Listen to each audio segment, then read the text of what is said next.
Okay, so I have Kalyn Sherwood on the show today. Kalyn is a licensed clinical social worker with a master's degree in social work from the University of Washington in Seattle. She has a background of working with youth and their families as an intervention specialist, serving as a clinician and an assistant dean to a boarding school for high-risk youth, and as a professor of social work at Longwood University. She is currently working as a school social worker in 3 schools in the Chesterfield County Public School System and as an adjunct professor at Longwood University. So welcome, Kalyn. Thanks. So happy to have you. I'm so excited. So I go to church with Kalyn, and she gave this awesome presentation about how to talk about the difficult things that we need to talk about with our kids, especially mental health and suicide, or things like that, depression. And so I felt like that was a really important topic to be able to discuss when it involves our family culture, because I think that when we can have these kinds of conversations, or we can learn how to discuss our big feelings, then that can really help to create a safe environment for our family culture to take shape. So I'm really excited to talk with you today, Kalyn. Good. I'm excited too. So go ahead and start out telling us about what your presentation involved. So I think it just depends on different families what the difficult topic is. And I think the biggest concern with family culture for sure is that you're having the conversations long before the issue arises. You want there already to be a sense of what's okay to talk about and what's not okay, and how we bring things up and how we talk about things appropriately. And so it's really hard. When I was presenting this, there were obviously women. It was at a women's conference. There were women who were, thinking about family members and friends that were in a lot of different situations. So one of the first things I just said is, we sort of just pondered that question, what makes it so difficult to bring up a difficult topic? And that really is that we can only control ourselves and we can't control other people. So we get super nervous and scared of how other people are going to react. And definitely with younger kids, we worry about bringing up touchy subjects because we don't want to introduce something that they're like, hey, that's a good idea. So we want to make it okay, or introduce something that they're not necessarily mature enough to manage the topic and content themselves as well. So I think we just have a lot of fears about how it can spiral out of control. And I always think whenever I work with families that the most important thing that you can do is just really focus on the fact that the only thing that you can control is yourself, is your own reaction and your own preparation, and your own baggage. Can I Yes, interject something really, absolutely. just really quickly, where you said that the fear that we have to talk about these kinds of things with our kids, and I can definitely see that because, like, with my oldest, who's 9, she is really tall for her age. She's not chubby or anything. She's just a big kid. She's large Yeah. for her age. Yeah. And, I wanted to get her one of these like girl body books, or like, to teach these girls like what to do, how to take care of their bodies. Right. But in one of them, it has this whole big chunk about body image that was just like, I felt like if she were to read that, it would actually put the idea of being afraid of body image into her mind. Right. That, it's like what you were saying, like if we bring up, oh, kids stress about these different things, then they're going to go, oh, what is that? Should I be stressing about that? Right. And I feel that I've almost tried to like avoid even the topic of her worrying about her body image, because I just feel like, for me, let's just talk about our bodies being strong. Let's just talk about our bodies being a gift. Let's just talk about, trying to take good care of our bodies to keep them healthy and clean. And so it's that to me is how I approach that topic, is trying to address like a healthy attitude around like body image, and then and seeing maybe there's ways that can translate to other And mental I think health if issues. you're already bringing that topic up and she knows it's an okay topic to talk about, then a lot of times she'll let you know when she needs to have more of a conversation about it being a bigger concern, that she's starting to worry about things. So, a lot of times that is exactly what we're looking for, is making sure that we've sort of laid the foundation. So when it does become a little bumpy, they know that they can talk about it, but we don't need to, create worry about something that they're not worried about yet, because we're worried that they might be worried. And then, it's just a snowball. Uh-huh. So then how do we avoid, so when those topics do come up, what is the fear? What is the fear when the kids do bring them up? What are parents so afraid of? Well, I think that it's a whole wide range, like I was saying before, it's a range of that we would introduce them to something, or that we'll say something wrong that will make them mad, that will ruin the relationship. I think there's just a lot of fear of failure. There's fear that it's going to go badly, and that it will ruin the relationship, when that's sort of ridiculous, because none of our relationships are stagnant, they don't just stay the same. So even if we hit a bumpy stretch, then typically, unless it's really sort of built up, then eventually some relationships end. But most of the time, that's what it's like to be in a family. That's what it's like to have friends. That's what it's like to be human, is to sort of bump into people and then figure out how to do a better job. So how do we work on this ability to address the issues and be open to the natural progression of how the relationship may unfold? Or, I think that it comes back to, like you said, the way that we gauge the situation, how we model the behavior and choose our reactions. Right. Because a lot of times when I'm getting anxious or worried about anything that's going on, it's really helpful for me to just sort of step back and say, okay, what do I actually have control over? And then those are the only things that are worth worrying about, because the other things are going to happen, or they're not on their own. And me losing sleep over it isn't going to change that. So I really feel like the only place to put energy into it is to be more self-reflective and make sure that I'm focusing on the things that I have control over. So, and a lot of these are really, I just need to footnote myself, cite my sources. I'm quoting lots of really bright, great people who, I think when we do a great job, we steal great things from other people we take them in. So none of these are unique to myself. If I sound smart, it's probably because I'm quoting somebody else. But I was introduced to this idea of a pendulum. And usually when I share this with kids, I draw it on a board, and then my artistry is not the best, but they usually figure out that it's just like that pendulum in the middle of a grandfather clock. And we talk about how I introduce the pendulum either to kids or to parents, and this idea that the pendulum is going to be swinging on two sides. It's going to swing, without getting all physics and caught up in friction and gravity and whatever. Generally, we're going to go with, in simple terms, it's going to swing as high on the left side as it's going to swing on the right. And then usually when we draw it, we I take the time with kids or parents, whoever I'm talking to, and on one side, we'll list all the emotions that we can tie to, that we think of as more of the sad or unhappy, less pleasant feelings.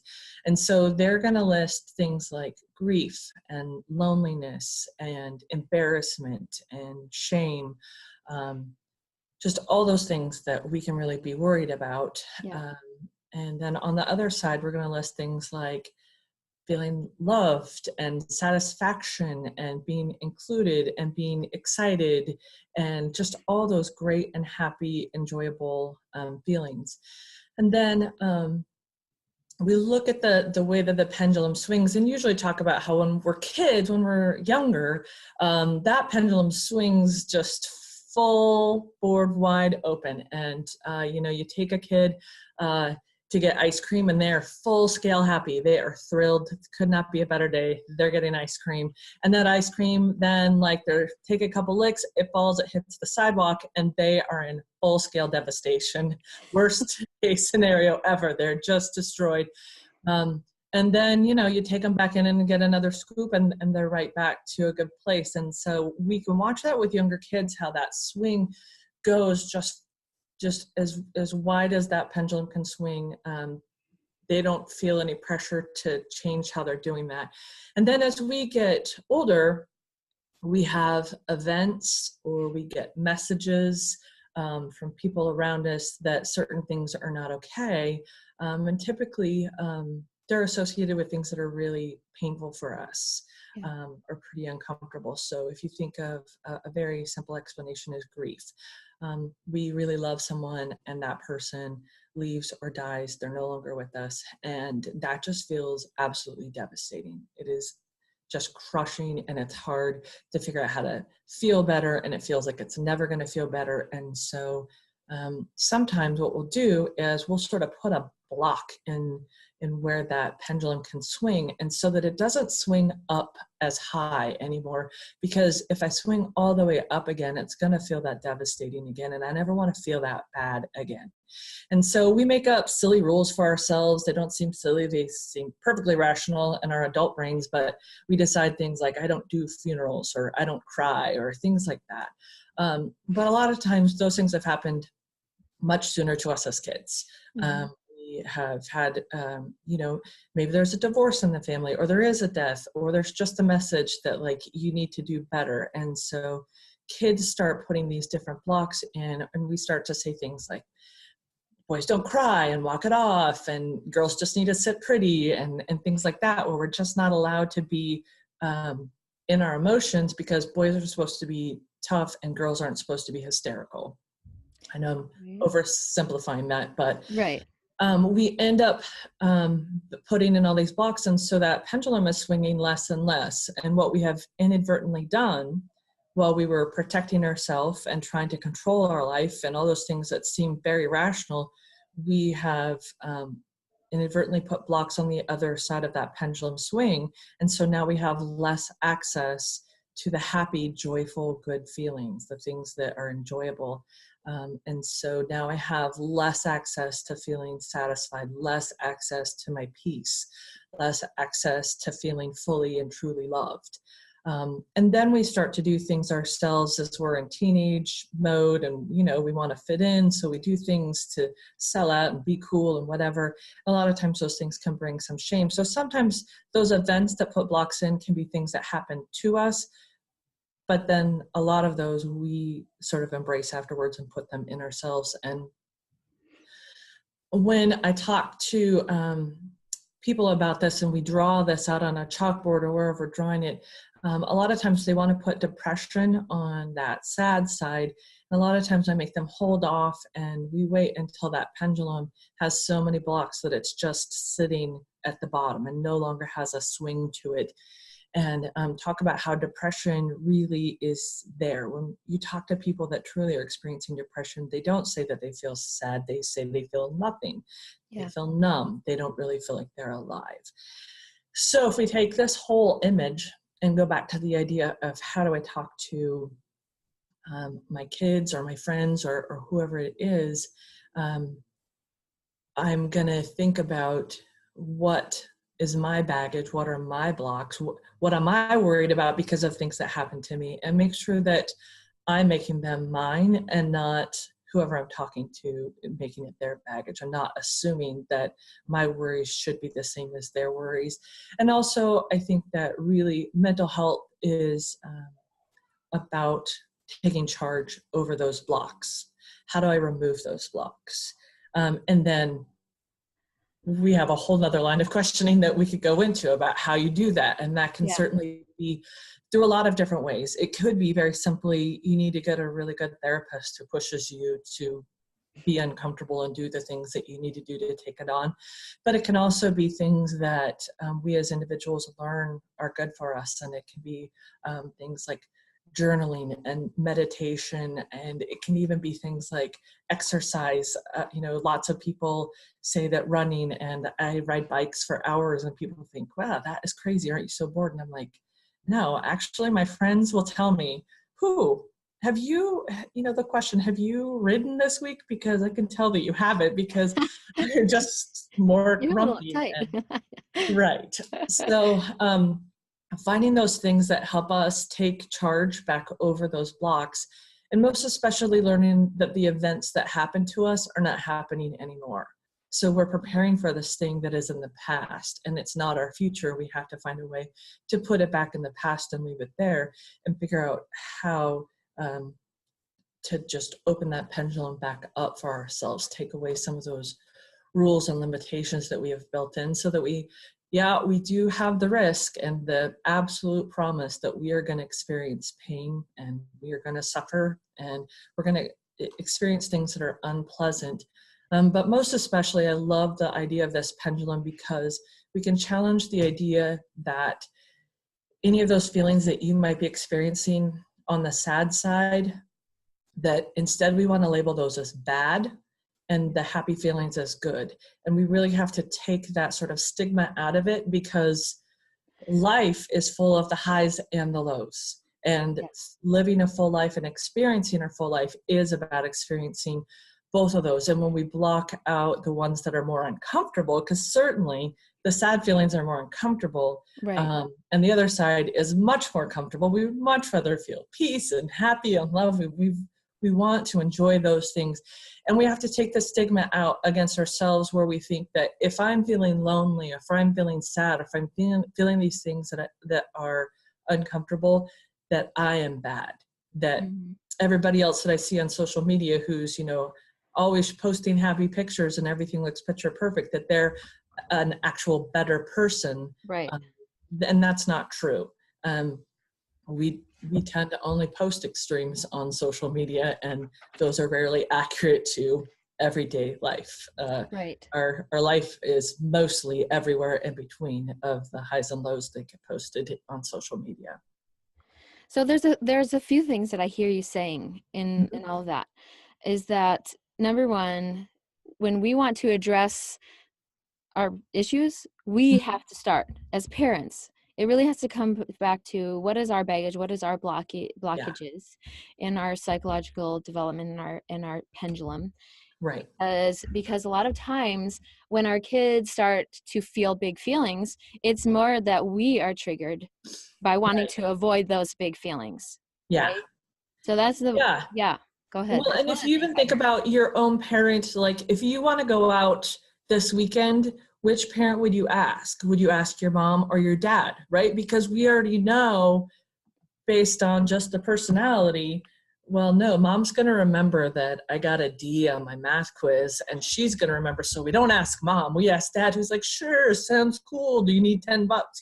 Like we remember which one of our parents is the one that, is good. So it gets obviously more complicated when we talk about issues that need to be brought up, but we would think about, have we made ourselves the person that someone is going to come talk to me when something's going on?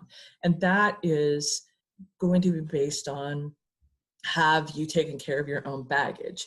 I definitely have people in my life that if I have something difficult going on, that is not the person, because they'll make it about them. They'll be so upset over it. And it's just, right? Like those are not the people, because they are still they're still just drowning, and they're still really pinned in from their own sort of struggles, that they haven't gotten to a place where they're still the blocks are in control of them. They're not in control of their blocks and baggage yet. Yeah. And so it's like if we can be almost less reactive and allow space for our kids to feel those things.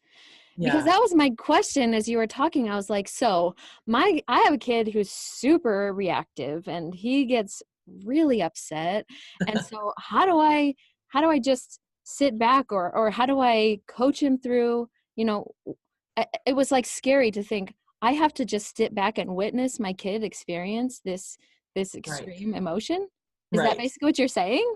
Yes. Well, I think that some of it is, it's obviously about setting boundaries, and it's about setting the structure. One of the things that I detest the most is in schools, in families, in friendships, wherever. I don't care what the location is, but I hate when people say, this is a safe space, so go ahead and just tell me whatever you need to tell me. This is a safe space. And, you can put a beanbag chair there, and you can even put a little title over it. That doesn't make it a safe space.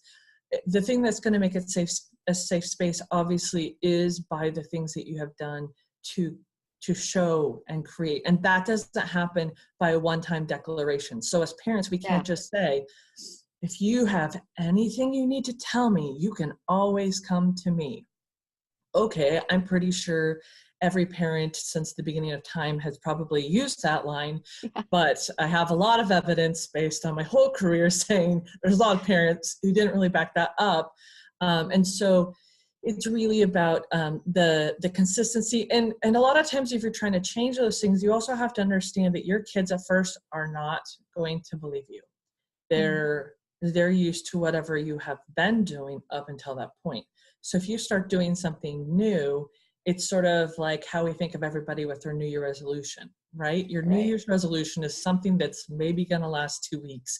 And then we know by week 3, we can go back to the same old game, the way that we were pushing mom's buttons before, the same way we manipulated dad, whatever, we can go back to that. So it really is going to be about consistency, knowing that every single time that is how it's going to be. So your kids are going to push at first because they don't believe you. They think that you're just, I don't know, you read some really exciting book and it's going to be short term. I read an article that said. Yes, exactly. Yeah. Well, and that's something too that I just think about these things a lot because I'm trying to, I'm actually creating like a course about how to, develop effective constructive coping mechanisms. And it really comes back to that, like our ability to cope with the extremes of the pendulum, or even and to recover from those things, like, because what you said when you said that the pendulum will always swing the equal amount the other way, right? And I think that a lot of times we experience those extremes on one side and we don't give ourselves opportunity to swing the other way. Oh yeah. It just takes the same amount of trauma that you experience, it takes the same amount of recovery time and space. Well, and I think it takes some faith that it is going to swing back the other way. And I think that's also another place where our gratitude really comes, because a lot of times we tend to highlight and hold on to the negative things. There's actually lots of research to show us that our brains, I mean, we can all sit around and war story. Oh, when I was a kid, things were so much harder, blah, blah, blah. We always want to tell the really hard things. We go camping and we'll tell you the story about when the tent got flooded, but we won't necessarily tell you the 97% of the rest of it that was sunny and beautiful and fun. And so our brains just sort of get focused on that. And so I think places where we can be more mindful of the whole experience, we can hold on to some of those positive moments by using gratitude in really positive ways. It helps us to realize that there are just more lovely things going on in our life than we're necessarily paying attention to. Well, and there's a couple of ways that I've seen in my life how I've been able to cope with that as the negative things, is because I don't want to not tell the stories of how I was able to overcome. Oh, absolutely. I think that's another way that we teach resilience is right. But overcoming comes from being able to look for opportunity in those negative experiences to learn or to grow, or, just embrace even the feelings that you feel. Because I think sometimes when we teach our kids to ignore or to push down or, just glaze over or sugarcoat those things, and we're telling them those feelings are bad, and we're continuing perpetuating that narrative that the label that those things are bad. And so that's one of the ways. And then that I cope with it. And then you mentioned also channeling those negative feelings into things that are constructive, and doing things like doing bike riding, doing art, doing music, exercising, different things. Those are ways that have allowed me to like cope with those negative feelings. And it's not to ignore the negative feelings. It's just to give yourself space to recover and to and your kids are paying attention. Your kids are totally paying attention. And so it's another one of those moments where it's we actually have to do what we say, not just, say we're going to do it. Because I think any of us can usually give those right answers. We can say, oh yeah, I should exercise. Have your kids ever seen you exercise? Like, have they ever seen you, how do they see you cope? When you lose your job, how do they see you cope? Do they see you manage with anger? Do they see you manage with ice cream? How do they see you cope? And I think that that's the most important thing for us to really be reflective on, is not, nobody wants to be preached to, nobody wants to be told like, well, back in my day, or any of those things. Like, we just don't want to hear the preachiness, because truthfully, most of us know better.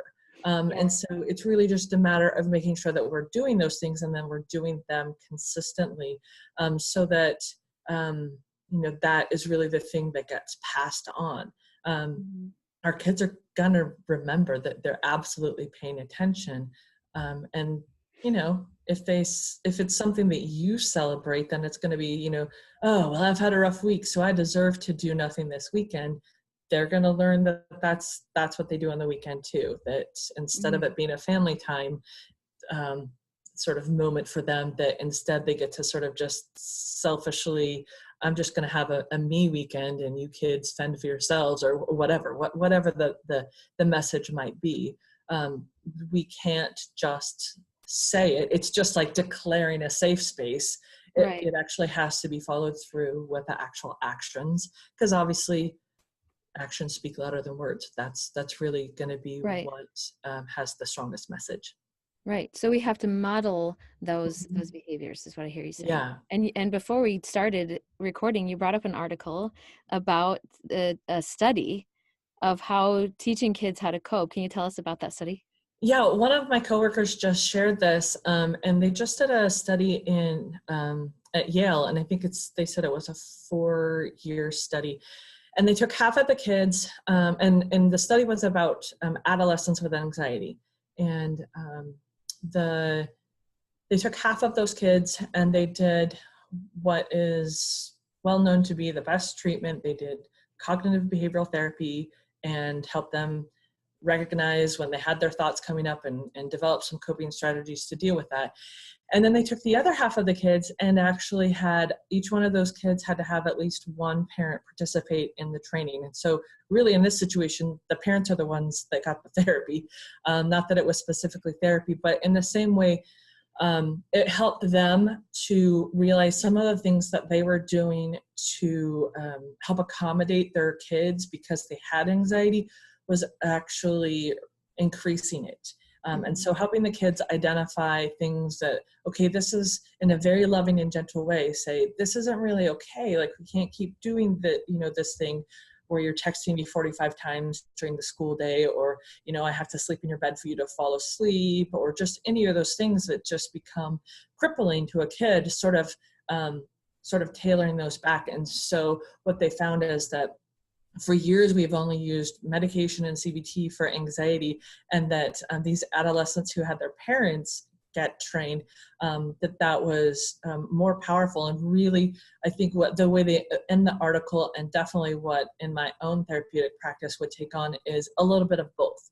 We work with the kids to develop their own coping strategies, but also help the parents also be developing coping strategies and helping them build a structure for their kids so that they are learning to manage their own symptoms and identifying those and building their own coping. And I do think that a lot of times parents don't necessarily know what great coping strategies are, so they just send the kid into therapy, but that isn't usually, if there's somebody that has a struggle, then the best way to manage that is to have the whole family sort of involved in it.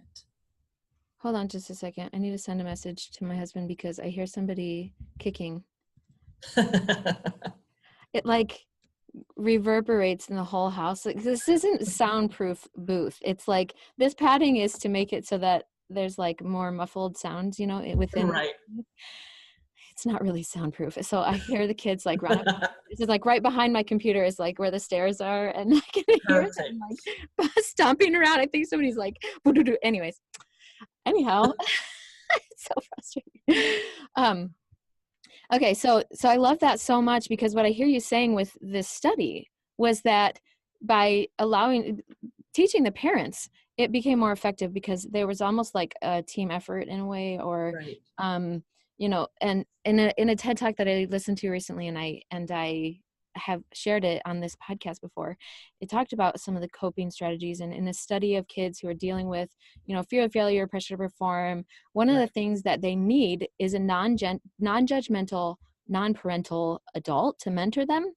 And I shared that on an article, and somebody responded like, no, it really should be their parents. and I was just like, that would be ideal, because parents really should be the first mentor to our children. And we are, but I think as the kids get older and they start experiencing these big emotions, I think that parents tend to judge. And they become more self-invested in the outcome of what their kids are experiencing. Well, they have so much more, concern, and they're looking down the road for their kids. And so they definitely are more caught up emotionally in the outcome and the failures and successes of their kids. I think it's another place for us definitely to be paying attention, because I think it's another place that it's one of our blocks. Yes, exactly. But I do think that if you also just pay attention to kids in their developmental stages, adolescence is just a time to, I had a psychologist friend who he used to talk about, like back in the caveman days, so he would always say cave, and he's like, adolescence is a time for them to get out of the cave and go explore the world. Right. And so I think that is true, even though we don't live in caves anymore. I think that's true as well. And I think that there's a lot of research out there to really show that adolescents who have sort of a mentoring figure in their life, as well as parents, that is sort of the prime ideal spot that you can have your kids in. And a lot of times that will come through your community, that will come through your church community, that will come through it could be through sports, it could be a really great coach. It could be a lot of different people, their leaders in their youth group, different things like that. But it can be really impactful, because sometimes, parents are not always on their A game, and they haven't always taken care of all of their own mental health things or their own concerns, things like that. And so you know that if I asked this question to my mom, she would totally freak out. I feel like I hear that a million times from adolescents. Like they have a question and they're going to ask me, and I'm like, well, thank goodness they're at least asking me, because I don't want them to just look it up on the internet or find out on the back of the bus. Like, we want them to actually ask a responsible adult. So kids are going to ask those questions. They're naturally curious. They're also naturally looking for entertainment and excitement, and nothing could be more boring than parents when you're a teenager. So they don't want to ask you that stuff because you're boring. And so it's I will get super geeked out if we have a conversation about mentoring too, because I think it's really powerful. There's another cool study I know, they're following teenage kids in the foster care system, and the best chance that they have at success when they age out of the foster care system is if they have had a strong mentor in there, even if they lived in a foster group home, they weren't even necessarily in a family home. Just powerful stuff that comes. I think that's from UPenn, where they're following these kids that are getting mentors, and how just having somebody cheering for you, just knowing that there's an adult that thinks you're super cool and somebody's cheering for you, makes a huge impact. And sometimes parents can't do it, sometimes parents can, but even better when you have a whole crowd of people cheering for you. Yeah. I love that. I love that so much. Well, because that's something that I've definitely talked about on this, and part of my message is trying to create some environment for your child that's non-judgmental, but parents, I think that we get so caught up, and the reason why we get so reactive when our kids have big feelings is because we're judging, and that judgment turns into shame. Because, we're telling them that it's not okay to feel. Right. And so then they go, oh, then I must be bad. Mm-hmm. And that to me is a big issue. Shame culture is a big deal. And it's definitely something that I wanted to advocate for avoiding in our home and our family culture. And so how do we avoid the shame culture? So I had this really great therapist that I work with, and at the boarding school that I worked at, he would teach this to the very first very first parent conference when the parents would come in, and he would have a conversation with them about the difference between process and outcome orientation. And so he talked about how when we're little kids, we're playing soccer, and you look, there's like 2 kids over there like playing with a butterfly, there's like 3 kids over there that are picking flowers, there's a big cluster of kids that are like running around chasing the ball, but they don't really know how to play soccer. They're just like kicking the ball, having a good time. And when you tell them we're going to play soccer, they're pumped, they get their cleats, they put on their shin guards, and they just love the process of it. And you take them home and you're like, buddy, why did we get you into soccer? Because all you did was pick flowers. Like, who cares? You're like, well, it's just there for the snacks. And then if you turn your view over to the parents that are on the side, the parents are insane. They're like, score, crush them, get it. They are, because they're looking for that outcome. They want the score. They know that the score is what matters. And the kids are like, are you kidding me? I got to run around and have a good time. And so as we get older, we often kind of have the process orientation beat out of us because the adult world is outcome oriented, right? We have our awards and our degrees and our resumes and our jobs and our promotions and our big cars and our big houses and whatever, right? We are looking for the outcome that shows that we are successful, which I think is another reason our culture right now just cannot tolerate failure. We don't know how to survive it. And if you are more on the process orientation, then you are experiencing the actual journey. And I know there's a million catchy quotes and things put on walls and whatever, and enjoy the journey. And I think that is really great sentiment. I think that very few people are actually able to embrace it. And I think it's said in a very cliche way, because it's unbelievably powerful for us if we can process the process, that we can actually see that we are going through that and we can survive it. It's part of letting that pendulum swing, instead of just thinking that the outcome that I'm seeking is to make sure that I only feel happy. Well, that's impossible. So you're set up for failure, but you can't process your failures, so you're kind of doomed. So I think that a lot of that is what happens when parents get overly anxious and concerned for their kids having a hard time, is they're already planning their college graduation and their marriage and their their white picket fence and house, and the kid's just trying to get through 7th grade algebra, they're working with a teacher that they can't dealing with their friend that's picking on them, or the bully, or whatever. Yeah, absolutely. They're just trying to experience this process, and parents are trying to just spout the most profound information that's just going to make their whole world shake. And it's unlikely that you're going to blow their mind in such a way, when really half of the experience that is having a friend who's being mean to you is experience the emotions of that. It's about being able to figure out how to trust your gut, to feel what it feels like to have someone that you can't trust. And so that the next time, as I pay attention to the fact that I'm in a process, I'm going to have other friends in the future. I'll have a better sense of who's a good friend to me, and at what point do I put the brakes on and say our friendship isn't healthy and it can't continue this way. But we don't do that. We just want to tell kids you got to be better about picking friends so that you just have the outcome of having always good friends. And that is not how we learned. That's not how we got to our age knowing what we know. We got to our age by living every day and having a couple friends be kind of mean to us. Yeah, well, that doesn't teach you how to deal with conflict within your relationships. If you're just just don't be friends with them anymore, or and then that gets even more dangerous when we get into things like mental health concerns, because if I am suffering with depression and I'm starting to think about suicide and I'm an adolescent and I know I bring that up to my parents are going to freak out, because that doesn't play into the plan of getting you into college. Right?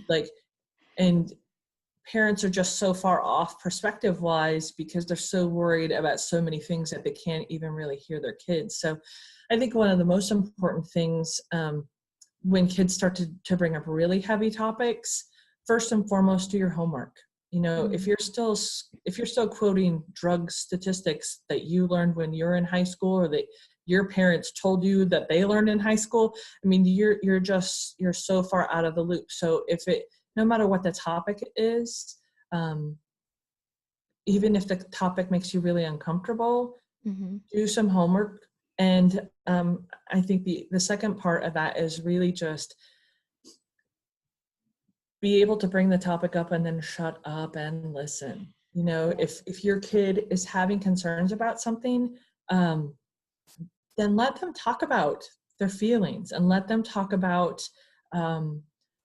what all the different questions are and how they've thought it through so far. And, you know, if it's a big topic for them, they've probably just been mulling on it for days and weeks, and they have a lot of processing.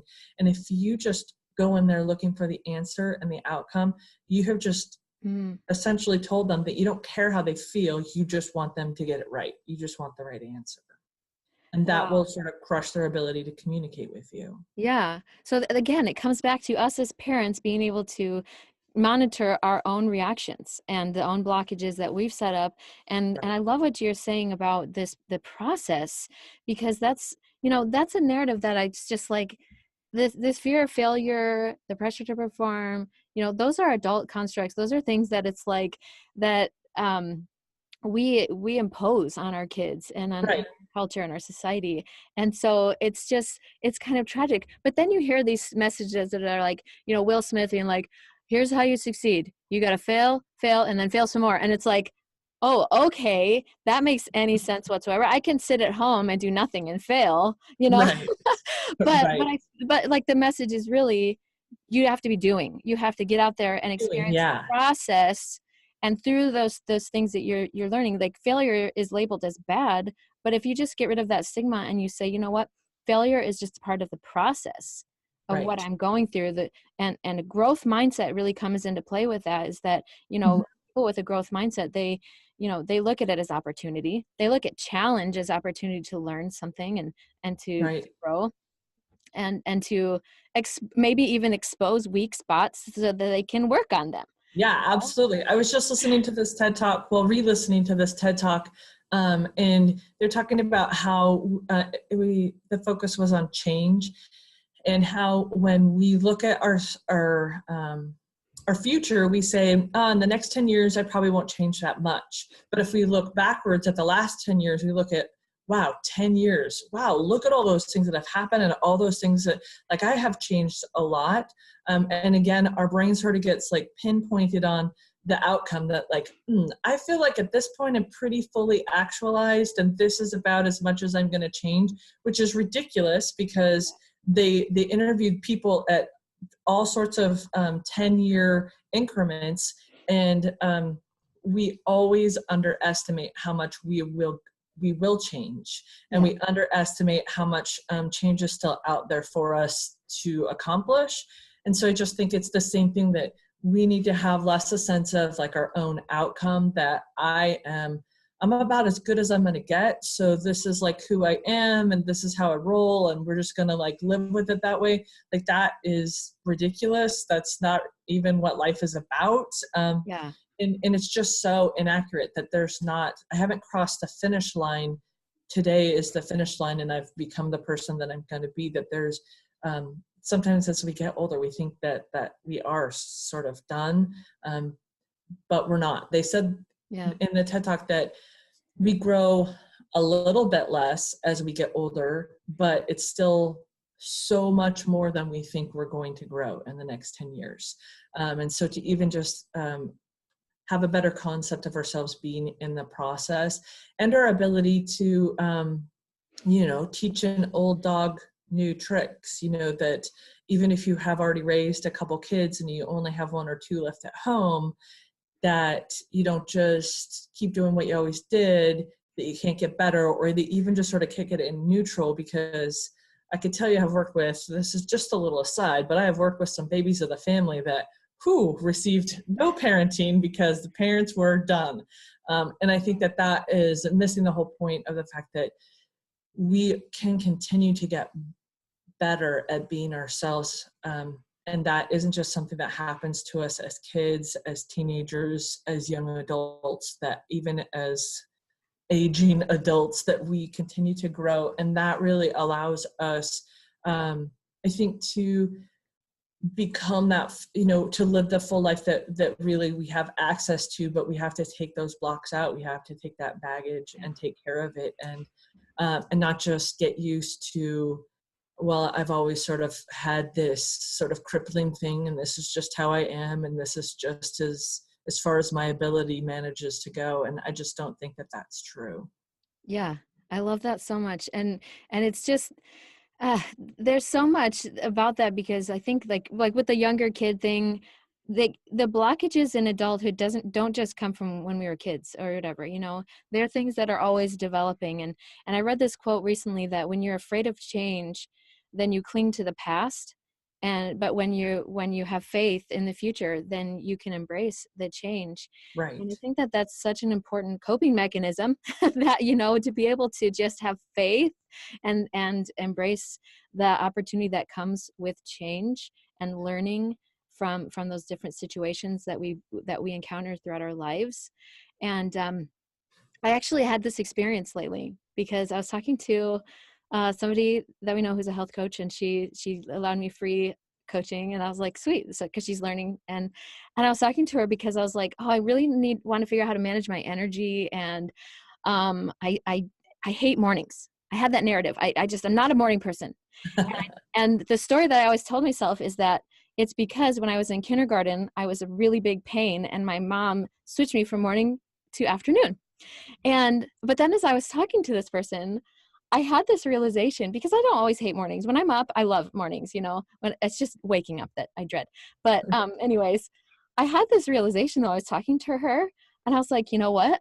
There are 7 children in my family. That whole story, I was like, I just rewrote it, and I said, my parents were already stressed out, struggling to get 5 other kids out the door, and besides my younger brother, that they said, you know what, this is one less thing we have to deal with. We'll just move Jody to the afternoon. And that completely changed my whole narrative of like, I hate mornings. I'm a terrible morning person, because since I was a kid. Right. And it like completely changed my whole perspective of like, oh, and I look back on times when I really enjoyed being up in the morning or things like that in my life. And so it's just interesting that as we get older, we can learn new things. We can experience, reframe those experiences that have created blocks for us, right, and address those issues for ourselves, and be aware of them and be able to work through them. So we really like to think that we have the answers. And so we want to be able to say like, oh, I'm not a morning person, or, oh, I'm an introvert, or oh, I'm an extrovert. Like, we love to just get a sense of control by clinging to those labels.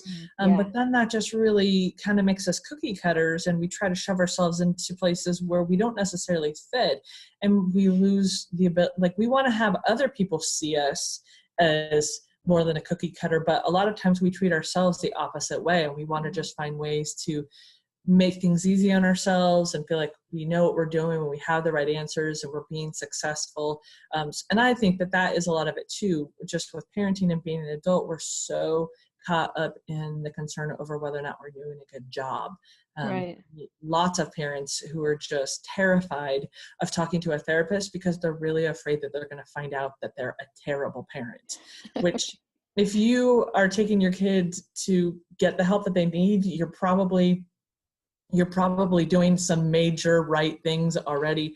But it is amazing to me how often I talk to adults who just would rather stick their head in the sand with their little right answers that they think that they already have nailed down, and they don't want to change because what if they get it wrong?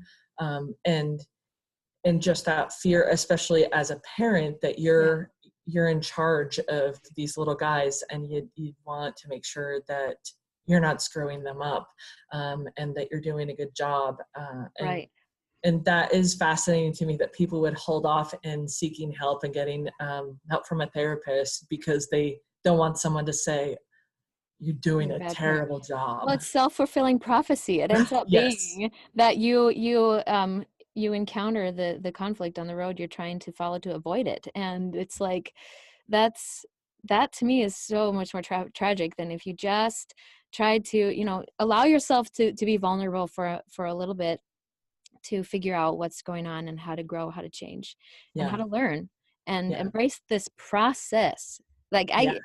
I love that word so much right now. I just, that's something that, you know, in life we just interpret things as good or bad, and it's just not always that way in Mhm. the experiences that we have. Like, it's just, you got to look at it as a process of, what is this teaching me, what am I having to go through, and then also just being in this moment, in this process, not so overly anxious about the future or overly regretful of the past, you know, but embracing what's going on right now in this Right. process that we're experiencing right now.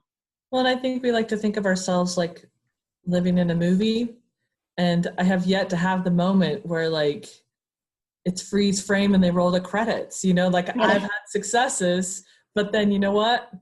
I went to bed that night and got up the next morning and, you know, went back to it. There was no moment where they're just chanting my name and then freeze frame, roll the credits, and I'm done. And I think we really want to have it nice and tidy like that, like we're watching a film. And that doesn't, and also, you know, that's entertainment. Nobody Right. watches me do the laundry or do the dishes. Like, that's not entertainment to watch me vacuum, but is that part of everybody's life? Yeah, absolutely. Is that what happens to like people who have successes and losses? Yeah, absolutely. Well, and two, I think of this, and I think of that it's okay not to know. It's just not, it's okay not to know. Yeah. And I think, like you said, parents who feel like, oh, I have to, they speak in definitives, you know, I am this way or I'm that way. And, but like, or to say, I have to have the answers, to just say, it's okay. It's okay not to know. It's okay not to know what the answer is. It's okay to sit with the discomfort of a situation that's uncomfortable, you Mm-hmm. know, and to not know the answer.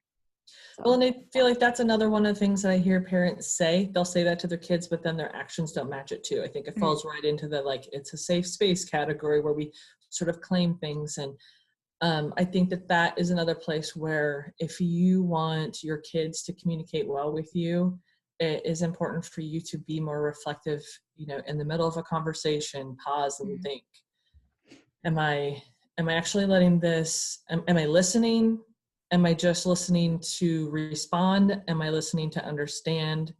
And am I listening in a way that is engaging in the process of me communicating with my child versus me having the right answer versus me knowing, looking like a parent who knows what they're talking about? You know, there's so much right. concern about making sure that you have got it right and you have the answers. And how powerful is that for us to have authority figures like parents say, that is a really good question. You know what? I think maybe we could both take a couple days and think about this and maybe read a couple things and study and kind of meditate on it and come back together and see what we find out. How powerful is that for kids to not think that our either, you know, little kids think that parents know everything, but then as you get Mhm. older it turns the opposite way. And how about you just kind of balance that a little bit more in acknowledging, yeah, I don't know what the right thing is to do in this moment, and what if we work on this together? That is the kind of communication that you want to have with your children when you are talking about really difficult topics, whether they be mental health concerns, whether they be just your kid has made some really bad decisions and now how do we regroup, how do we clean it up, um, and not have it be a moment where you are just afraid and ashamed that it, you know, if I was a better parent my kid would have never done that, Right. or this is going to ruin my kid's chance to get into college or whatever, and I just need to go clean up, and you just sit over there and wallow and think about how terrible you are while I fixed your problem. Like, there's Mm, so many extremes for bad ways to handle that, and finding ways to join kids in the process of figuring it out rather than just swooping in like the hero with all the answers because you are so focused on the outcome and having, you know, and being smart and having the right. control and not have to sit in the fear of not knowing. Yeah. Or that something is going against what you thought you believed about yourself or your child. Right. Yeah. Awesome. Kalyn, I love this conversation so much, and I think I could just talk to you all day. Absolutely. But in conclusion, I like to ask you, what are some books on this topic that you like to recommend for parents? That is a really great question. I don't know if you I saw my tend, email about that.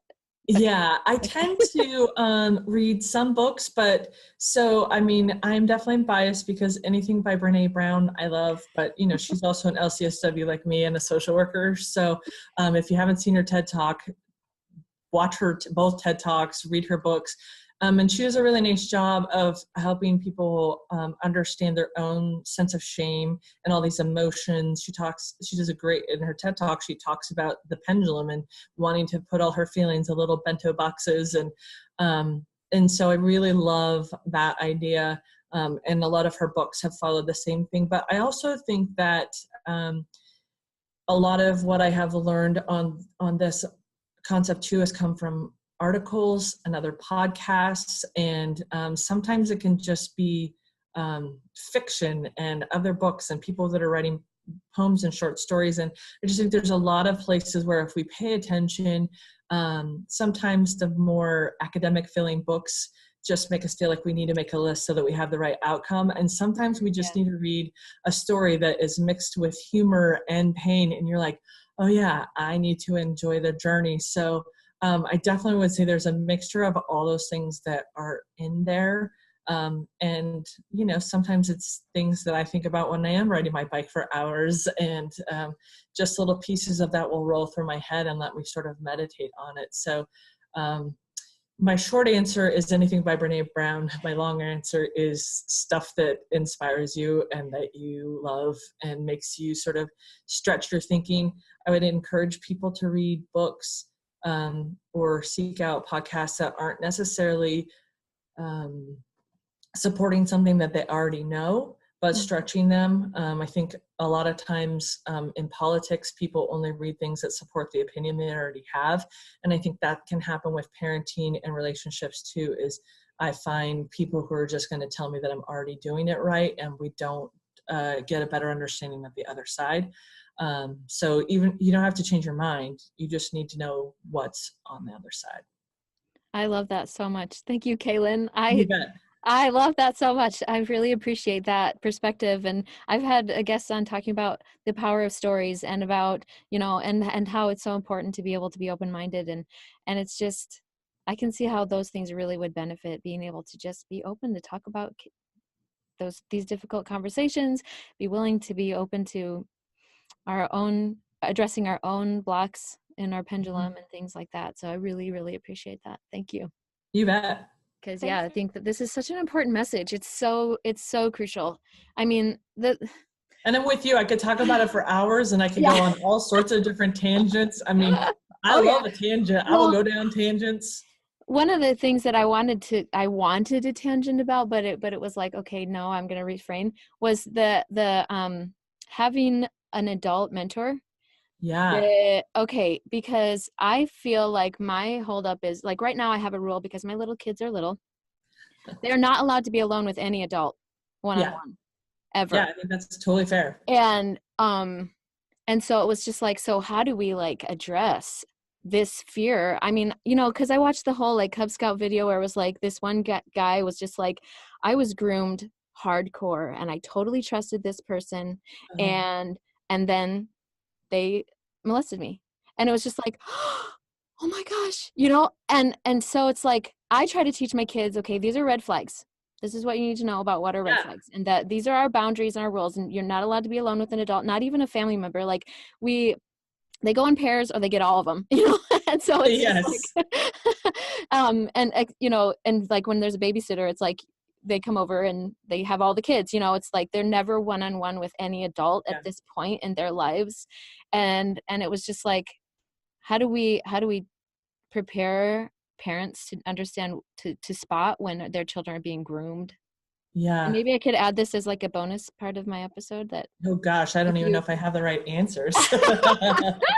Well, this was just totally random. I just thought, but because that was like what came up in that part of the conversation in my mind, because I kind of go there in my mind when I'm just like, I want to shelter my kids, but well, and I think it's okay for kids to, I mean, I think good coaches, and I love the youth program in our church because it's built in with mentors. I mean, how much time do we spend playing basketball with the young men? I mean, that is just a casual way of like, and we're shooting baskets and saying, hey, how's it going?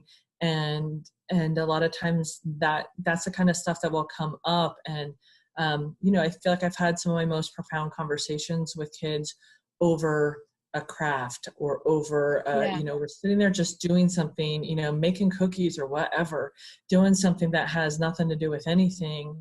And they have been around me long enough to have a sense of who I am, and so they'll just start spilling the beans. And I think that's also probably because they've seen me react to other kids. Like, kids are testing us all the time. They're totally watching us. And so, we would always rather have somebody else go first. And so if they see me talk to another kid and I'm just not, you can bring up whatever topic with me, and I'm not going to bat an eye, because I'm sure I haven't heard it all, but I've heard a lot of it. I definitely like heard things that when I was growing up, I was like, how I would have never known anything about this. And, half the time I would ask kids, I'm like, how did you even find out about this? How did you get into this? And so they'll tell me, and I'm just like, where were your parents? But thanks for telling me all the time, because I think that kids, it's a different world, but there's a whole lot of things I could say about it. But I think that there's some really great books and stuff out there on grooming and things like that are going to be better than me shooting from the hip right now. But I do like the idea of mentoring in the way that we see it through like our church, and that is that there's multiple adults around, so I don't have to sit one-on-one with a kid, but I might be having a conversation on my side of the room that is completely different than the conversation that you're having on your side of the room with a kid. And I think that it's really important too for the adults to be talking to each other, because a lot of times you are noticing red flags that I missed, and I heard a comment that you didn't hear, and like together we're going to get a sort of better picture of all the things that are going on for this kid. So I think that sometimes that can be really powerful too. The kids don't necessarily need to know that you're talking about them behind their back, and you need to be really good about how much you're sharing. But it can be helpful to just say, hey, let's keep an eye on this kid because I'm worried about this or that. But I do think that you don't have, especially with younger kids, the mentoring doesn't have to be one-on-one. I really had some amazing coaches when I was growing up that made me feel like I was an important part of the team, and I needed to be there for the team to be as good as it was going to be. And then I was like, oh, because I'm a big deal. I'm a big part of this. So it doesn't matter if it is Cub Scouts or if it's sports. Not every kid has to be into sports, and not every kid has to be into music or whatever, but whatever it is, a lot of times it can be a teacher, it can be a coach, it can be a leader at church. It could be, I think we all had those houses where when we went over, like my best friend's mom felt like my mom too, kind of. So a lot of times those conversations will happen with those moms too. So I think that can be really powerful mentoring, even though it's really unofficial. Totally. Aunts and uncles, quality mentors. Totally. Cool. Thank you for sharing your thoughts about that, because that was something that just came up in my mind. I was just like, that sounds I wanted to clarify, but it was like it would have been too tangential to be like take it off the subject. And I really am a nerd about mentoring. I could talk about that all day. I've written papers about it. Like, I'm a huge nerd about it. Well, that's our like homeschooling style. I follow leadership education, and it's called the Thomas Jefferson education, and that's like their biggest thing is that parents start out as the main mentor, and not to be like, you have to learn this, but actually to sit down and talk to them and say, what are your goals? What do you want to get out of this life? And then say, okay, so I suggest this, that, and that, and how do you want me to hold you accountable? Or is that, things that you want to do? And taking on like a role as like, this is my stewardship, and to guide them to their own life, not to be so invested in it that I feel like it's my outcome or whatever, like you were Right. talking about. And Yeah. and then as they get older, definitely outsource the mentoring so that they can get a broader sense of their purpose and mission and stuff like that. And so that's been like a really big part of my family culture is Yeah. trying to No, figure out that whole aspect. it's And very something cool. that I'm trying to promote with this, like as I've been evaluating like who I want my audience to be, who I want to serve, it's like people who can want to think about outside the box and aren't really like claiming that they're the end all as parents to have all the answers and all the solutions. And that they want to embrace the process, not hold out for that outcome. That's like my whole mission right now, because that's been my narrative. Like for the last 10 years, Michael and I have like struggled so much with being very outcome oriented, and it's been so hard. And the irony is it's led us down a path of like total failure. Like, well, and that's the thing, is like everything in our culture tells us that outcome oriented is what it's supposed to be. And, your Facebook post is supposed to be showing off this or that. Like, here I am on vacation somewhere exciting. And I think some people are getting a better sense of like, I'm just sharing. And the people that aren't very secure with themselves are like, oh yeah, I've already been there, done that. You can see some people sort of having their response, and that is just a sense of their own insecurity with their own baggage. It's sort of unmanaged, but I think it's one of those things that it is always really hard. And I don't think Facebook created the problem. I don't think social media created the problem. right. It's always been like, oh, look at that family at church, like all their kids are in little bows and little suits and they look all cute and they're well behaved, and look at my kids, they're punching each other and stealing Cheerios or whatever. And I don't think that has ever not been part of the story of communities. Well, the interesting and the irony of that is like the scriptures are full of this, broken families. You know what I mean? I saw this post the other day that was like, Mary and Joseph lost Jesus for 3 days. They were kind of a broken family. Whoops. Or all this like all the families in the Old Testament were totally broken, and like and we get into the Book of Mormon and we've got Laman and Lemuel who are totally disruptive to their why do we think that we have to be so perfect? It's that even in the scriptures. No one's like, Lehi, what a terrible dad. Like, these kids are awful. They saw angels and they still sucked.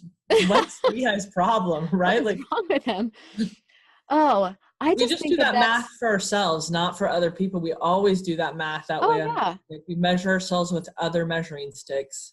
I really struggled with that, like that label. I think that's another thing, like that you talked about, how we like say, I am this way, this is what I am. When we label things, then we limit, and we place that judgment, that like ultimatum on them, like this is you and this is the judgment that I'm labeling you. It gives us a sense of control. It simplifies things, but also really sort of cramps people's ability to be human.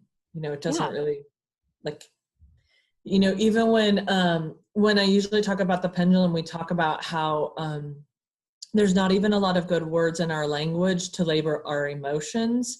So usually the example I give is how I love pizza and I love my mom, but I don't feel the same way about pizza as I do about my mom, but we only have one really great word for that, right? So love, we're just like, oh, I love that. That doesn't mean the same thing as I love you. Those things mean really different things. And so I think that, well, number one, the English language is not made for really expressive emotions. But if we would like to do really engineering, detailed, lawyerly sort of like make a contract, it's a great language for that. Oh, yeah. And so I think it's one of the places where we try to make, we try to get a little more control over the things that are going on for us. So we try to find it in our language, and we try to limit people and put them into boxes because it makes it easier for us. But it's actually something that developmentally kids do because it makes their world easier, and we teach them to sort the blues and the reds and the yellows and the greens, right? We're teaching them how to do those things.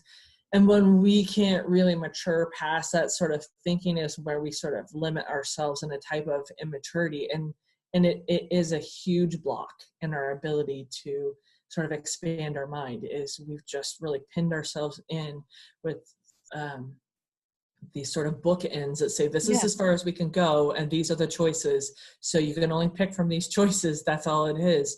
And that's not really how the world works. There's so many other things going on. So, we're not in Star Wars. It's not either you are on the good side or the bad side. There's so many more choices, and things are much more complicated. But all the time, with our emotions, we want to say it's a good feeling or a bad feeling. Nope, it's a feeling. It doesn't have anything to say that one is better than another. One is just more enjoyable than another. We try to limit that anytime that we feel uncomfortable. And we like to label people. Obviously, we can see from years of racial issues and gender equality and I mean, just loads of politics that are tied around to simplifying things to a label. So we do that when we don't know what the right answer is, when we're scared, when we're always worried about the outcome. The outcome is trying to find a label to make it right, when really it's going to be more about the process. We're not done with any of those political issues either, and we're not done growing in the same way that TED Talk was about. Like every 10 years we grow so much, and they were like, oh, but in the next 10 years I'm pretty much set. Like, that's mind-blowing, but we totally do that. But do you feel like some of these labels actually help with like trying to, break down those barriers, trying to figure out what they are and I think in some ways they can, because it definitely gives us language to use to talk about it.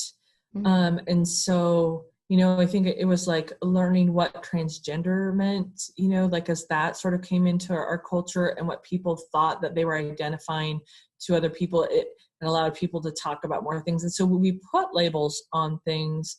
But I also would say, if you talk to one person about their struggle over being transgender, that's not the same as anybody else. I think that's the same for anything. You talk to one person who's diabetic, that's not the same as talking to somebody else who's diabetic. So we find these labels that help us sort of solidify the topic that we're talking about, but it doesn't necessarily expand our conversation. I think it's another one of those, like, I need to bring up the topic and then shut up and listen, because if you tell me that you're diabetic, then I need to actually hear what that means for you, because is that a circulatory thing? Are you worried about amputation? Are you're missing donuts? Like what's the spot that you're diabetic? How is that your story? And I think it does go back to stories and stuff. So the label helps us in the efficiency of communication, but I don't think efficiency is really our goal in life. That's an outcome. That's like, you want things to fit into a neat little package, and it's like, right. I don't want to have an efficient relationship with people. I'm sure you don't want to be an efficient mom like that. That's a real outcome. I know I would love to be an efficient mom, but it's not possible. It's just not even. But if that was your overarching like quality, like if people are like, Jody, she's efficient. Like, I feel like there's other things I would rather be long before efficient.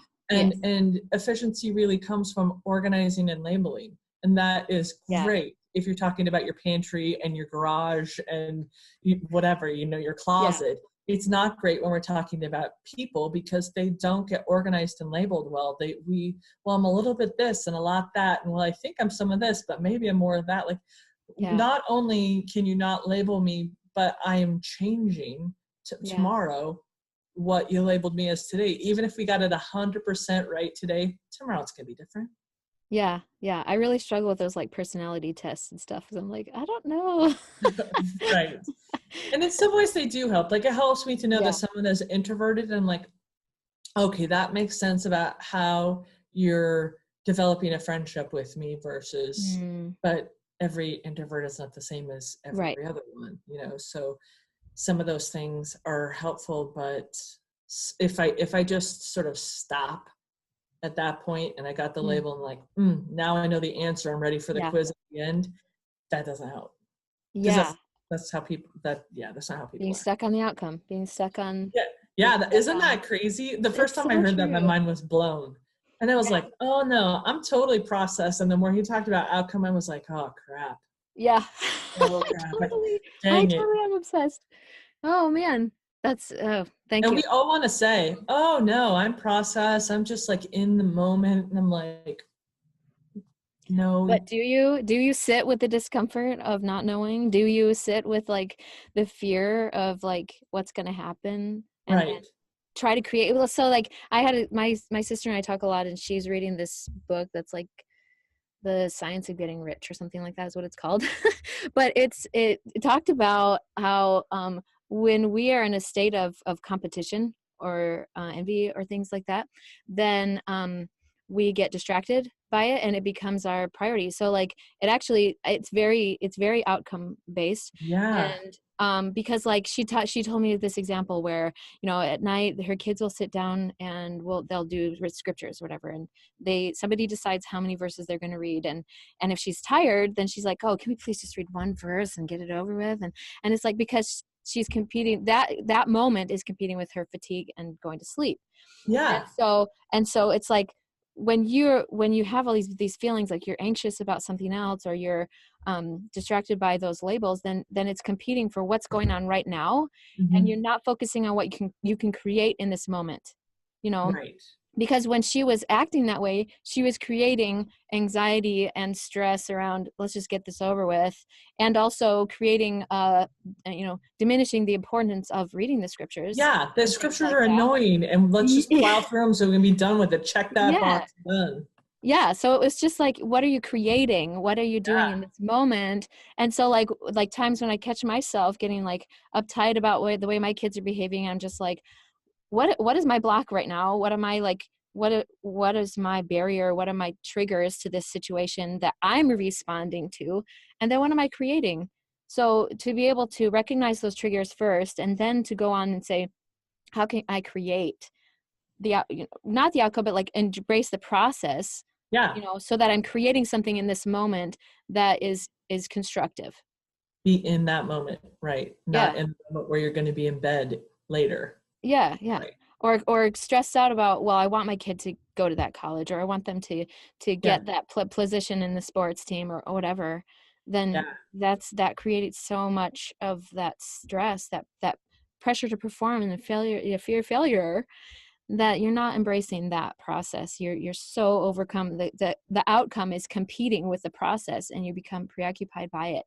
And Yeah. so you're not creating in this moment, the embracing the process of what you Well, need I to think get it's off. even a matter too of letting the process change you. Cause I think a lot of times when I'm like, okay, I can tell I'm like I'm in something right now. So I'm going to just embrace this process.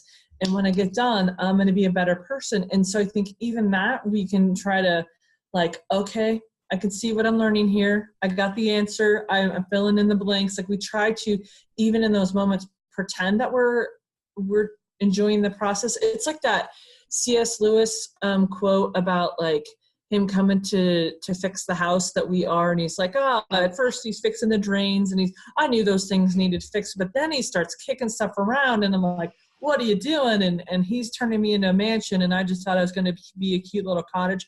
Like I think that's part of it too, is like even when we're embracing this change, we're like, okay, come on in.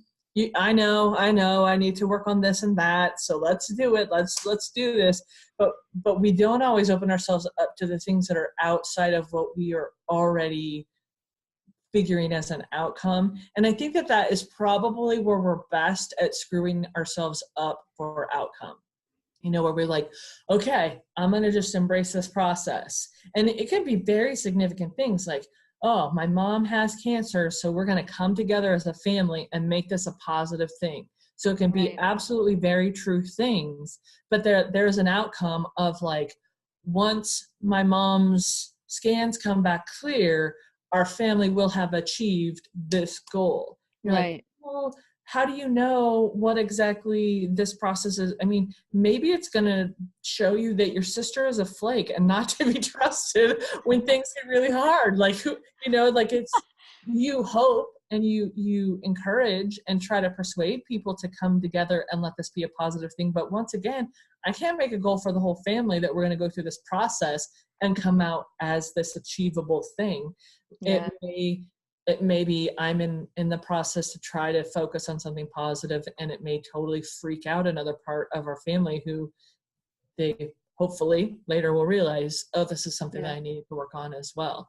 But those sort of moments where we're embracing the process, but setting a goal, we're totally undoing the process orientation and it's still outcome. That's interesting. That's so interesting. Because okay, so now that brings up another question. But first I want to say, I liked your analogy about the C.S. Lewis, because the one that comes up for me is the Hugh B. Brown one about the currant bush. Yeah. And, I love that one because, the bush, it's just this big, wild, out of control thing. And then he's a gardener. He cuts it all down so that it can regrow as what it was intended to become. And I think sometimes, we have to experience that kind of, that cutting down, huge chopping sometimes in order to reframe the future and what we are becoming. But the question that brings up for me about not being so focused on the goal is, well, because this is something that the health coach that we know, Lisa, I talked to her about this because I was like, well, I have big goals, but then it's like I self-sabotage because I get so distracted by the outcome, right? And so our conversation was to just focus on the process and what you can accomplish today. And because one of the things that I struggle with is, how do I create goal-oriented children who actually do consider the future? Right. And so how do you deal with that aspect of things, like to help them to think about the broader picture, but also embrace the process? So what I would say is making sure that that big goal, that ultimate outcome is like a dream, right? We talk to kids about dreaming big and being excited about things. And so I think that the ultimate outcome has to be something that is still a goal, but also sort of tied to the process of just my goal is to swim with dolphins. Cool. How do I make that into something that I can get paid for and live, right? And so then you have a conversation about how do we set goals to then become a marine biologist and get to play with dolphins all the time? There also has to be a sense of compassion built into that. I love dolphins and I want them to have a better environment to live in. And so, I think that we can build some goals in there because we do have to get by in this life and we have to pay the bills and we have to eat. We have to do those sorts of things. But I think when the outcome is less tied to just a degree or making lots of money or something that is sort of empty, that ultimate goal has to be something, and it can be something that changes too. I think there has to be the flexibility to when I was a kid, I thought I wanted to be a dentist, but now that I look at people's mouths, I'm like, gross, I don't want to have to look at those all day. Can there be a way that sort of has an adjustment and not feel like, oh, I decided, you told a story about when you're in kindergarten, you're like, yeah, you decided when you were 5 that this is your whole life. So whenever I decide when I am 5, it's okay if I thought I wanted to be, a firefighter, and to then say, yeah, that sounds like a really hard, physically taxing job. I think maybe I could just volunteer, or maybe I could find some other way. So I think that, and that's what, we always hear people say, find a job that, you get paid to do what you love, whatever, that's the ultimate sort of idea. And I think that there's a piece of that is true. I think that it is a little oversimplified too, but I think that if the ultimate goal has a bit of the idea of becoming the kind of person that you want to be, and less about the job and the bankroll that comes with, and if those goals are more tied to, so that's how you get your kids to do their math, is did you know that if you wanted to swim with dolphins, you have to know how to do the math on the salt that's in the water so it doesn't hurt them. That's how we get motivated to do math when we're kids, is because we can tie it to something long term. Kids aren't naturally going to think of things long term because they're not supposed to, because that's not how their brain is made yet. So I think that we can help them and build, smaller goals in, but really having it be about the dream that it's tied to, that allows us to still be in the process, and less about what parents are worried about. Nobody wants their kid to go to art school because you're like, you're going to be a starving artist, right? Nobody wants their kid to like be in a band. You're like, this isn't a job. The chances of you like making it big and being a millionaire. So I think it's those places where parents get really concerned, and they want to say, well, let's think of something a little more reasonable. And I think it's tricky too, because even in the the middle school, they have to, if they want to do the specialty schools at high school here, they already need to be making decisions about their college and career and their middle schoolers. And that to me is mind-blowing, that our culture is built so much, it's the same way that like if a kid wants to get into Ivy League, then they have to get into a prestigious like preschool. You're like, are you kidding me? Like, yeah, that stuff like blows my mind. And that's, I think, where we squeeze just all the fun of life and the ability to like fall and scrape our knees and still say that we had a really good time. Instead, it's just hard, and we took all the fun out of it, and we're anxious, depressed, stressed out messes. So I would say the goal piece of it has to be somewhat flexible. Yeah. I mean, it still needs to have structure. And then I think it needs to be tied to, I hate to say like fun. Personal development. Kind of. Well, and personal development too. I think that's really, like you said, that you want to be a productive adult. So let's think about this, But also the thing that came to my mind too is just like being willing to embrace how those dreams and goals evolve. Because I think that if you're you're in the process, you're kind of working towards a dream, but then as you learn, it evolves. And so be willing to like to shift with that and embrace that 100%. Those changes and the ways that you're growing. Like we've been talking about this whole time, is being able to not be afraid of the future, being able to embrace change. Right. Well, that we don't know what we don't know. Yeah, exactly. So I can't really make a goal for something that if as a kid I only know there's like 5 jobs to choose from, like I'll do what my dad does, I'll do what my mom does, I'll be a doctor, I'll be a firefighter, or I'll be a dentist. Like what else do they even know are jobs? That's the same thing for me. Like I didn't know that social work was a major. I didn't know I could get a degree in it. I didn't even know what you would do with this degree. So I had worked for like the YMCA, had worked with kids a lot. I knew that I liked that. I went on my mission for the church and really realized that like I can't sit in a cubicle. I have to be doing something that I feel like I'm helping people. I need to be doing something that feels productive to the world, and it needs to be with people. And I obviously already knew that I like kids more than adults, and that's still true. So I thought that I would be a teacher. And because what else do you do if you're going to work with kids? Like that's the only job that I could think of that like is a legit job, that you work with kids and you get paid and whatever. So that was my goal. And I applied to schools, and I got into a school that just has a really great education program. And I was like, cool, that's cool. And then I got into the University of Washington, and I was like, yes, I was so pumped. And the University of Washington does not have, or at least at that time it didn't, an education program at the bachelor's level. You had to get a bachelor's, and then you could get a master's in education. And so everything about that was inconvenient and backwards. And I was going to have to get a degree in English, whatever. I was going to have to get a degree in something.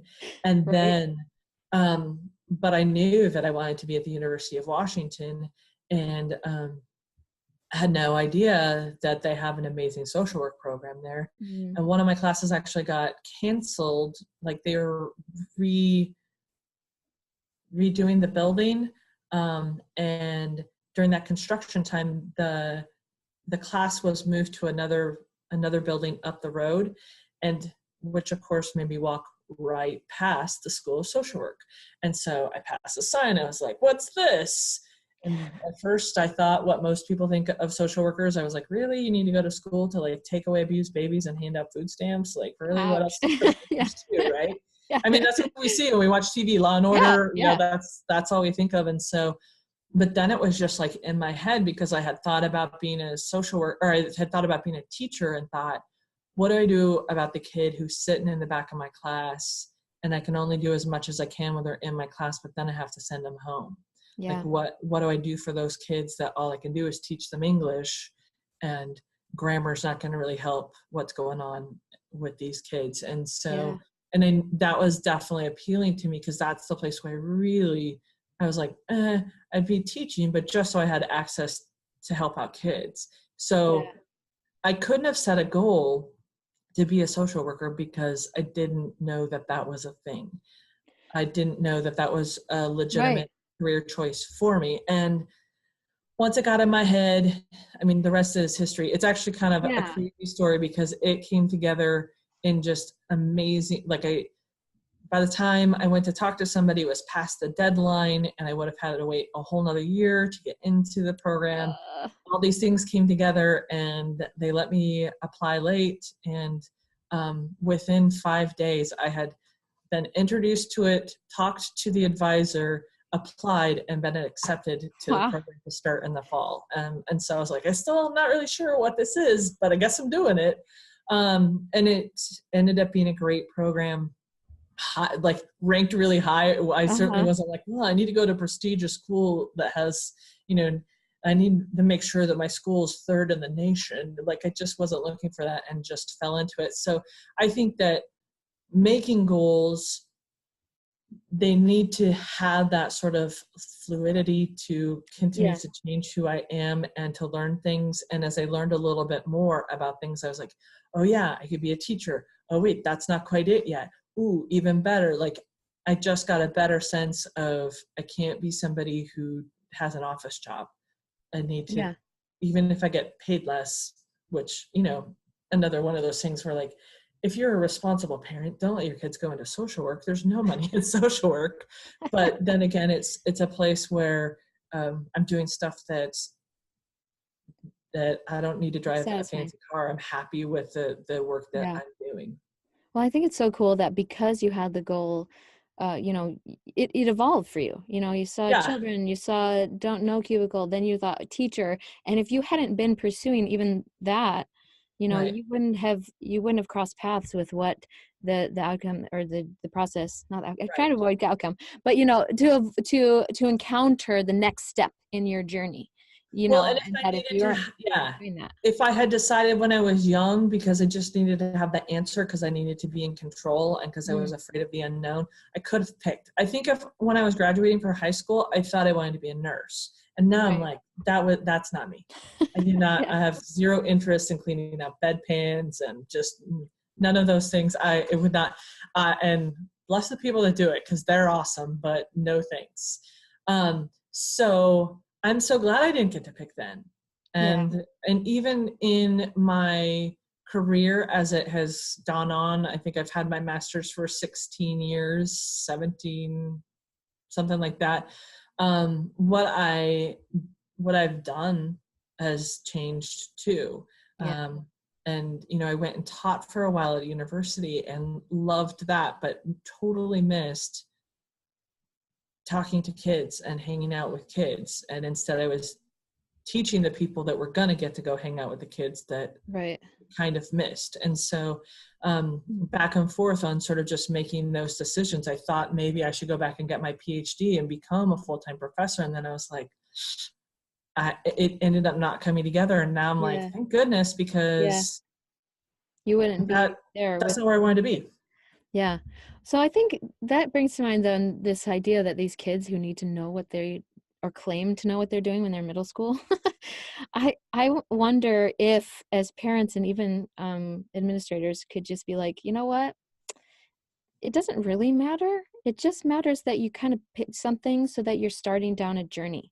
Because even if you pick it now, it doesn't have to be what you do for the rest of your life. Because I think that that's also the narrative that we're told is like, you pick something, that's what you have to do the rest of your life. Right. And then and there's adults that go, I changed my career 5 times because I didn't know what I Right. wanted, you know. So there's one of the things that I shared when I did when I talked to the conference, sort of the opposite of the pendulum, is I talked about like we're always on a road, and on a road there's a ditch on either side, and so any extreme is too much. So having too many choices and not enough choices, like both of those are crappy. We want to stay, I mean, even the gospel is the gospel, like it's not of extremes. And so I think that like kids should, if you're going to sign up for soccer, you need to play the whole season, right? I feel like if you need to try it out, and then next season, if you don't like it, then you don't have to stick with it.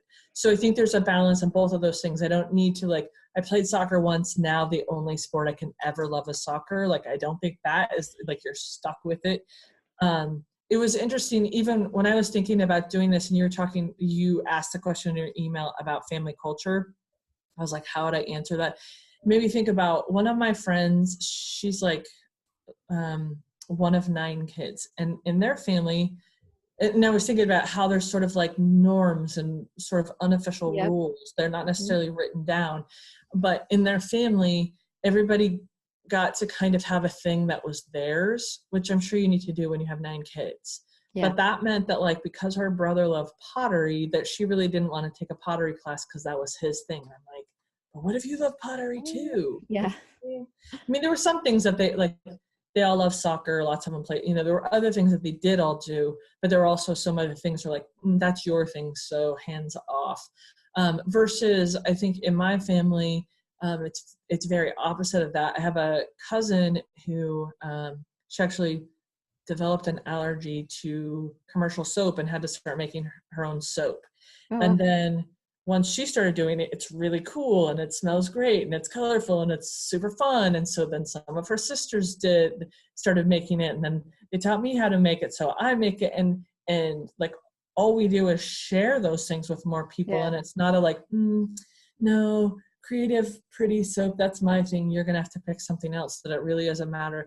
And so not that either of those are right or wrong. They're just different.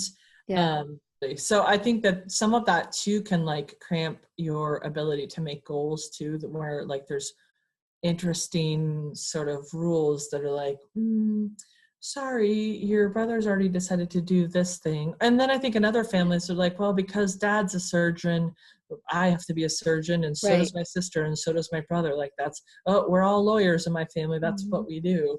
And I know there's advantages to having parents that know the ropes in different careers, but I definitely think there's people who are like a little more stifled from what they could have been doing to well, again, that oversimplifies the potential that the kids have. And I love this story, that what you said about norms and traditions or customs, because like I shared this once about when my kids and I were listening to the book The Secret Garden. I love that again book. This is like this idea of reading stories to learn from them, and that one is so good. And there's this one part where her Aya would always dress her, right, and she'd be like, anytime that they would question the custom, they would just say, I don't know, it's just the custom. And it's so interesting how we, as our family culture sometimes falls into that, like we get stuck in that rut of, I don't know, it's just the custom. And so, but you're just like, but does it really serve us anymore? And to be able to question that, or just at least evaluate it, and just be flexible enough to say, I know that this is what my parents always did, but does it really serve me and my family? Right. And I feel like that's, sort of the same comment I made about like read books from different perspectives and different, like opposite of what you think, because I think that, again, we don't know what we're missing. And if I just stick with what I've always known, then who's to say that there isn't a way to expand that and make that better? And we are so prone to just doing the thing that is comfortable. So another thing that I share when I talk to families is, again, stole this from somebody else I worked with before, but they talked about how in like family dynamics, they talk about like everybody's on a plane and everybody sort of has a different position, and that plane is balancing on one point, so on a fulcrum. And so it's all about how does this balance, like it can tip front to back, side to side, all the way around.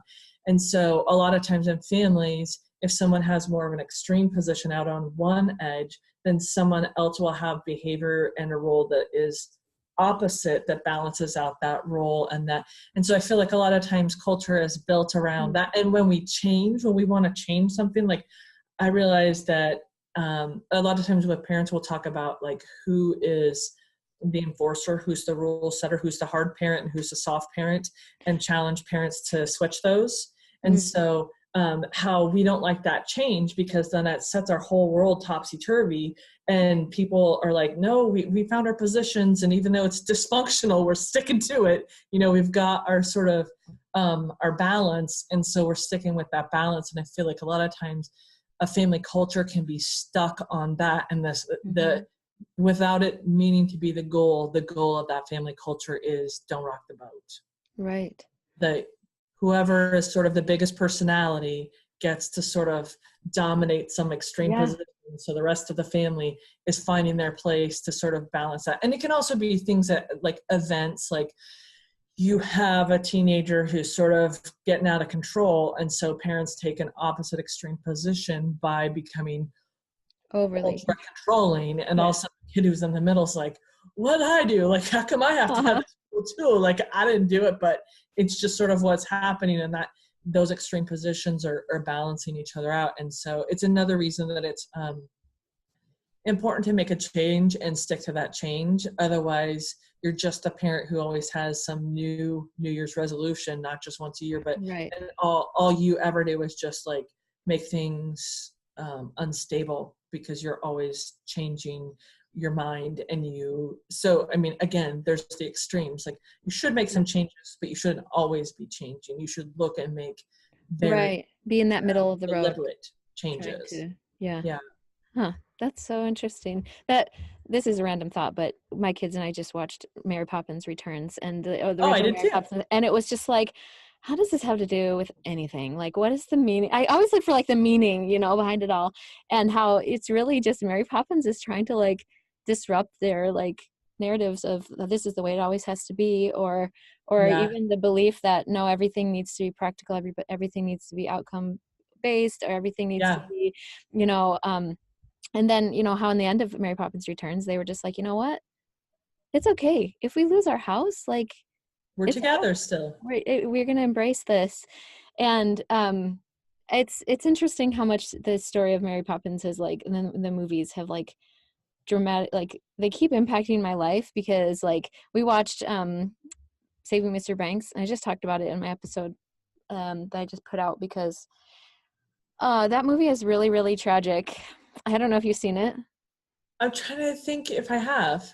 I thought it was going to be about the story of how Mary Poppins was made, that Disney came to the author and was like, turn this into a movie. And she's like, no, you're going to make it too cutesy or whatever, too sing-songy and stuff.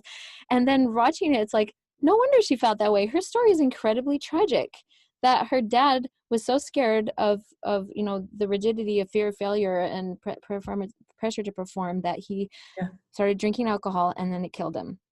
And it's like, so there's the coping mechanisms and things that come into play with that. And it's like, so much of that has like impacted like the journey that Michael and I have been on, because it's just like, we watched that and we just cried and cried and cried, because we were like, oh my gosh, that's going to be our story, because we struggled with that. And anyways, and then to watch Mary Poppins Returns, and how they were like, well, if we lose everything, it's not about success or failure. It's about the process. It's about this journey and appreciating things that we have. And that's something that's been a really super poignant message in our life right now, because we're at a crossroads kind of, and we're just like, well, we can embrace this process, or we can keep being afraid of failure. And this fear of failure is really just going to destroy us. And so we really just need to embrace this process and have the faith that, like the story of Peter walking on water, have the faith that if we can just get out of the boat and keep our faith and our looking at the Savior, Right. and not get distracted by all these crazy things going on around us, that we can have faith to Well, and I embrace think this that's the process. same sort of idea of like moving some of those blocks is we put them in there because we looked around and things got scary. Like we lost focus of what, and sometimes like bad things happen and we got hurt and we put them in there. But I think a lot of times when we are trying to build our consistency to like remove them permanently and try to be more process oriented, I think it is really important for us to find things that help us keep our focus, reminders, things that sort of help us stay focused, because we're going to feel the wobbliness of like everybody on that plane of where everybody stands in the family. So I think that it is really, it's a cool experience to sort of step into that darkness and not know that something's going to catch you, but just sort of have faith that it's going to. And everything in our rational brain, everything that is sort of smart and protective about making sure we sort of, survive, is going to say, you got a good job, you got blah, blah, blah, blah. Why would you rock the boat? And sometimes you should. And I think that, we oftentimes, depending on our family situation, like we also have a little, like, worst case scenario, we go live with our parents or whatever. Like worst case scenario, often for many of us that are in the situations that we are, is I still have a lot of backup because I have a great family. And so I have the space absolutely to do things that don't seem altogether rational or they don't seem wise, but knowing that long term there's something about the process that really has to change. I think that can be huge if we can get out of our own way.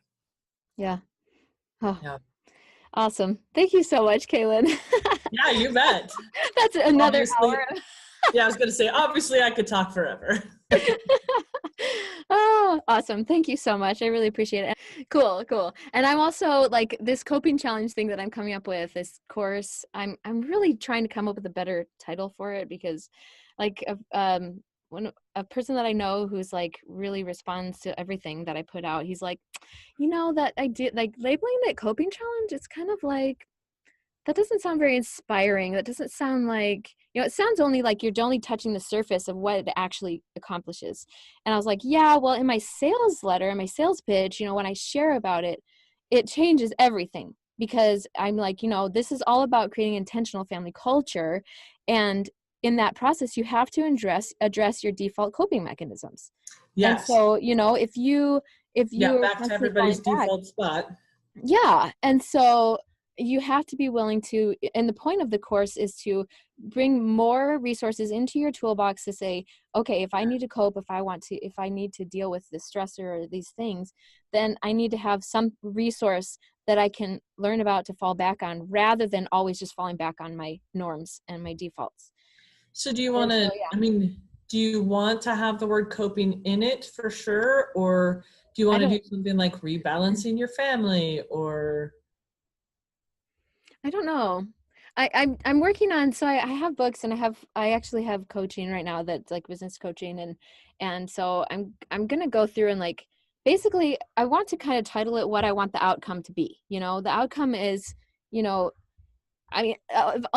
I'm going to create something that's actually geared towards shaping the actual family culture with like your vision, your values, and your roles and all that kind of stuff. And but the outcome that I want for this is like how you recover, how you cope. I don't know what other word to like to use besides coping.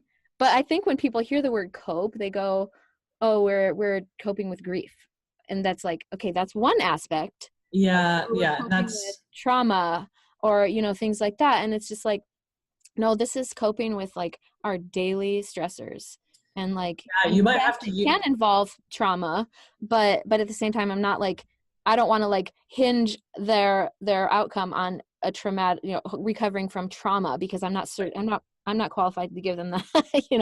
It's just like to say, I want to give you resources and tools in your mind to resort to, rather than always resorting to to destructive behaviors. I think you're right that coping does sort of have the stigma of being tied towards grief or trauma, both of those. You may have to let go of that word in the title, or at least not the first word or last word, that sort of sticks in their brain. Yeah. Okay. I'm gonna ponder more on this, and I want to, I'm gonna put a disclaimer in there that's like, if you literally seriously have an addiction or you have trauma that you need to cope with, get help, But, and that's one of the coping mechanisms that I put in there of the 30 days is sometimes you just need to get help. That's just, there's no other easy answer. Like, you just need a professional to coach you and teach you or give you a prescription. Sometimes it's beyond our skills, and that's fine. I mean, we do that for lots of things. Like, I could change the oil on my car. I could change a flat tire, but then I still take it to the people that really know how to take care of it, because that quickly becomes past my pay grade. Like, it just, so I think that I think we're getting better in the United States about taking away some of the stigma of having to need a therapist. Need to ask for help. But I think it's still, there's a piece of us that always want to say that, well, it's not that bad. Enough. Or like we're getting by. Like, when it gets bad enough, then we'll go. And you're like, well, what's bad enough? Like, it's been pretty bad for a couple of years, actually. I think that people, they get a little lost on that. Yeah, well, I don't think people realize how very destructive some of these mental health things really are. Like, I finally decided that I wanted to do something about it. I just, with the things that we've been going through over the last 10 years with our finances and things, we have depression. Both Michael and I, it's like, it's manifested in us differently and things like that. But, and I was like, I read this article that was like, untreated depression actually deteriorates your brain physically. I was like, oh my gosh. Yeah. I don't want that to happen. We're going to be stuck in this forever. Well, and that, takes me on a bit of a tangent, but like, that's one of the things that I wish that parents would learn more about. Like, depression looks different in boys and girls. ADHD is identified earlier and easier in boys, and girls are better at coping with it. And so we don't think they have ADHD, but then we find out they do. So I think the average age for a boy to get diagnosed is like 8, and a girl is like 12 or 14. Like, the age difference is really big because parents just don't know what they're looking for. So there's so many of those things, but then it's not a big deal. Like, okay, so I have depression, so I just need to be responsible for it. And I feel like that over and over is the piece that I wish parents got, is it's not a piece of shame that you need to like be picking up. It is the responsibility, like whatever the challenge is. So you find out that your child has used drugs or has had a sexual encounter that they're not proud of, or whatever it is, that it's not about the shame around it. It's about, can I show my kid how to be responsible about whatever the struggle is? If you, again, if you had diabetes, it isn't about like, oh my gosh, well, clearly you didn't manage your sugar intake. It's about, can you be responsible about it? Now you do have to like watch all these different things and make sure and take care of yourself. So it's not about the label. It is, again, about the responsibility with like, what does that look like for me? I think that that's where we go. It's like, we've been having a hard time. I found out that I have depression, and now I'm like, oh crap, how did it get that bad? Why are we stopping and putting a judgment onto it? It just is what it is. Like, okay, this is what life has handed to me. And so finding a place to say, okay, the way that I can best manage this, because the last thing that you want to have happen is you get a diagnosis, and then that's just your excuse to sort of kick it in neutral and suck, like, well, sorry kids, you got dealt a crappy hand, you got a mom with depression. No, that's not what anybody is looking to do. It is literally whatever the thing is, whether it be a diagnosis or things that have happened. You lose your job, and like, that is devastating to your self-esteem. Like, I think that's one of the most difficult things for people to deal with, is to lose their job. And what does that actually mean about them? It probably means that the company was having some issues and couldn't keep you on. I mean, unless you were doing a crappy job and you should take that on. But I think most of the time, we lose our jobs over budget cuts and layoffs and whatever. Like those are the times that we lose our jobs mostly. And made an impact. Right. Or we don't get a promotion or whatever. You're like, well, that just is not an indication that like you suck. But so often we will jump to that. Like I have this thing and we can really just spiral really quickly there. And I think that that's another place where we have to take the weight out of the label and sort of say, okay, then that's the process. Like, I feel like that's what it's like to be single and be a member of the church. Like it feels super loaded with all sorts of things that I should be ashamed of. Like, why can't, like, you have learned since you're a kid.